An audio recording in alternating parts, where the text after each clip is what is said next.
At the heart of the Flatiron District in New York City sits one of the most beloved buildings in the United States. For over 100 years, this iconic triangular-shaped structure has stood, holding various industries within its office spaces.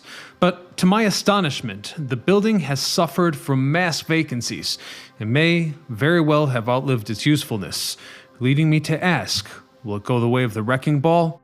Join us to find out, because today we discover New York's Flatiron Building. I'm your host Ryan Socash, and you're watching It's History.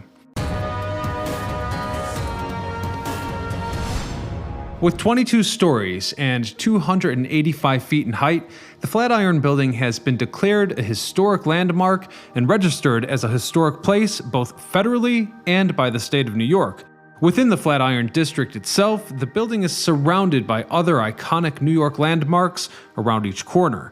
The location couldn't be more prime, with 5th Avenue to the west, Broadway to the east, and East 22nd Street to the south. It's just adjacent to Madison Square Park. The district was named after the building, and the building got its name from comparing the triangular shape of its exterior to a clothing iron. However, some sources claim that the nickname Flatiron had been used since the early days of construction, rather than originating from a comparison to a household object in the 1930s. The Flatiron Building is made mainly of steel, with the facade covered in limestone and terracotta. The building's style is considered Beaux Arts, which was popular in post-revolutionary France. Throughout its 122-year-long history, the Flatiron Building has passed through various owners that have each brought life to the landmark in their own way.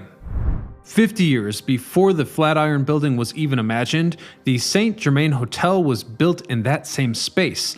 Several hotels were developed in the city throughout the 1850s, and the Saint Germain Hotel stood from 1855 to the early 1880s. Local investor Amos Emo bought the property along with the entire block and built another hotel, the 5th Avenue Hotel, adjacent to Saint Germain. Eno also used the land to build additional structures, including a 7-story apartment building and smaller commercial facilities. One of the most notable features of his buildings was the addition of projectors that showed news bulletins, a contraption best compared to modern-day projectors. Amos Eno passed away on February the 21st, 1899, and the property was put on the market following his passing. However, the property would go through multiple owners before the Flatiron Building construction began.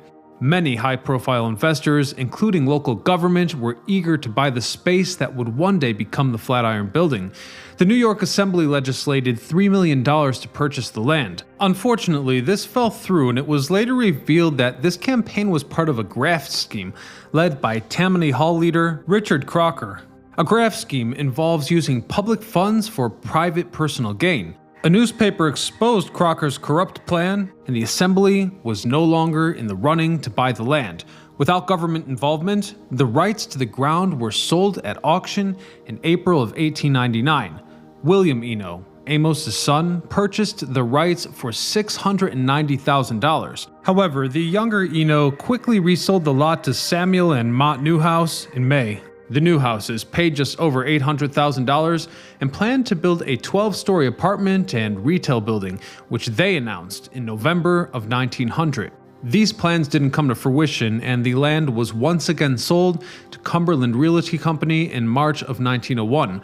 Cumberland Realty Company was created by the CEO of the Fuller Company, Harry S. Black. The Fuller Company was a pioneer in the architecture world, and its innovations would shape the future architecture in the 20th century.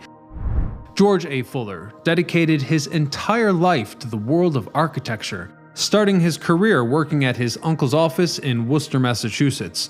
Early in his career, Fuller became fascinated with the newly possible skyscrapers following the invention of the safety elevator. Fuller rose through the ranks of the architecture industry, eventually moving to Chicago and starting his own company in 1882. The George A. Fuller Company was an immediate innovator because Fuller decided that his firm would do everything except design the buildings they built. These days, the business practice is standard for hiring a general contractor. Anyhow, one of the earliest projects for the George A. Fuller Company was building the Chicago Opera House in 1885. Designed by esteemed Henry Cobb and Charles Frost, Fuller was criticized for his decision to use steel for the floor beams. The Opera House did suffer damages only 3 years after its completion and was demolished in 1913, but by then the Fuller Company had moved to New York City. Construction of what would become the Flatiron Building began in 1901 as George A. Fuller Company decided to build its headquarters in the heart of New York City. George Fuller passed away on December the 14th in 1900, with his son-in-law Harry S. Black stepping in and taking control of the company. Black was responsible for building construction after the purchase was finished in 1901. Following the general contractor tradition his father had pioneered, Black hired Chicago architect Daniel Burnham to design the iconic triangular skyscraper. When the construction began, most of the on-site tenants ended their leases, and the remaining tenants were financially compensated for vacating the premises so that the existing building could be demolished and the project could start. One resident, a retired colonel named Winfield Scott Prosky, refused the buyout, staying for another year until his lease expired. Cumberland Realty Company fought with Prosky, trying to force him out by turning off his apartment's utilities. Still, in May of that year, they discovered he was bankrupt, and he was soon removed from the apartment, and the demolition concluded. On June 2nd, 1901, the land was photographed during the early phases of construction for the New York Herald, which described it as, quote, Flatiron Building. In August of that year, plans were filed to build a 20-story building in that space. Even in these early plans, the architects were hard set on the triangular shape. By August, the first pieces of the structure were produced. The Atlantic Terracotta Company was chosen to create architectural terracotta pieces that would be used for the building's exterior. The New York City Department of Buildings threatened to not approve of the building's plans unless the architects shared detailed logistical information about the building's construction. The architects complied, and this was quickly sorted. Then, by January of the following year, the steel frame was produced by Pennsylvania's American Bridge Company and added to the growing structure. There was a brief pause in construction due to shipping delays, which was immediately followed by a blizzard. Otherwise, construction moved smoothly and the building was completed in June. Upon its completion and opening, the skyscraper was named the Fuller Building after the late George Fuller, but it was already known by most as the Flatiron. Locals were not interested in honoring Fuller, continuing to call the building by the local name. Under the Fuller Company's ownership, the Flatiron Building offered most of its floors and offices to rent while occupying the 19th floor for their headquarters. Far more enormous than the surrounding buildings in New York City, initially, it was considered by most to be the 7th most prominent structure in the city. Soon after the building was completed, another floor was added, and Harry S. Black was determined to include rental space in the building. After fighting with the Department of Buildings again, United Cigar Stores set up shop at the top of the building. In 1905, a penthouse was also added for the purpose of creating a space for artists. Some of the most notable early tenants included Murder Incorporated, an organized crime group, the New York Athletic Commission, and the Roebling Construction Company, which was owned by the sons of Richard Crocker, the same corrupt politician who attempted to buy the land for the graft scheme.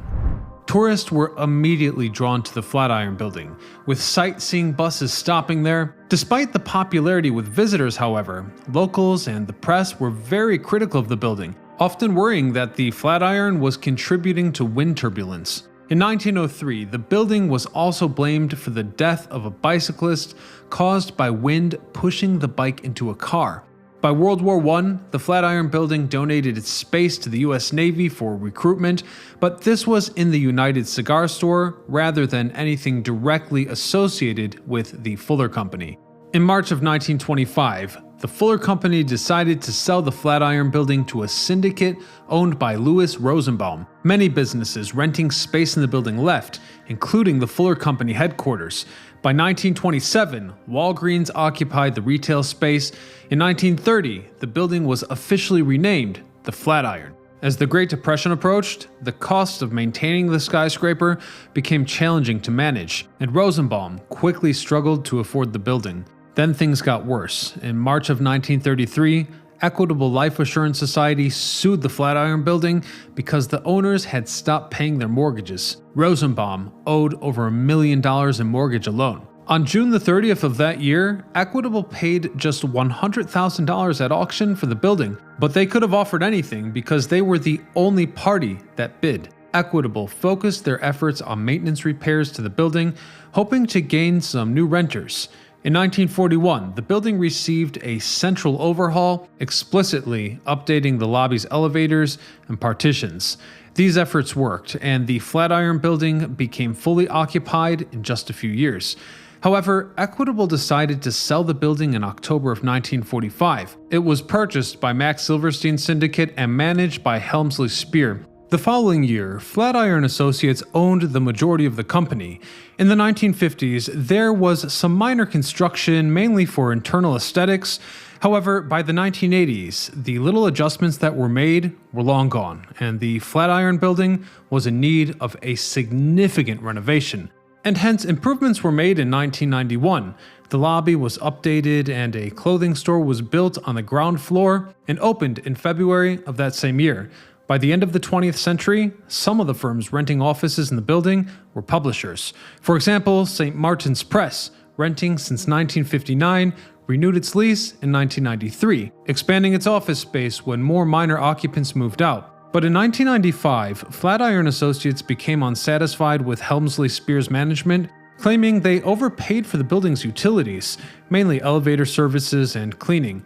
2 years later, some investors sold their shares to Newmark & Company, effectively removing Helmsley Spears from its management position. In the new millennia, the Flatiron Building became popular with service companies, and rent skyrocketed along with the area's gentrification. Soon, the building became almost entirely occupied by the two most prominent publishing companies, Martin's Press and Springer Verlag. In June of 2008, an Italian investment firm purchased a majority stake in the building despite previously owning less than 20%. And this is when it was announced that the new owners wished to turn the building into a hotel the following January.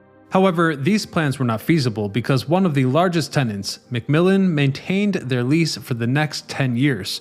The hotel plans never got any further. Macmillan departed the Flatiron Building in June of 2019, leaving offices on every floor vacant.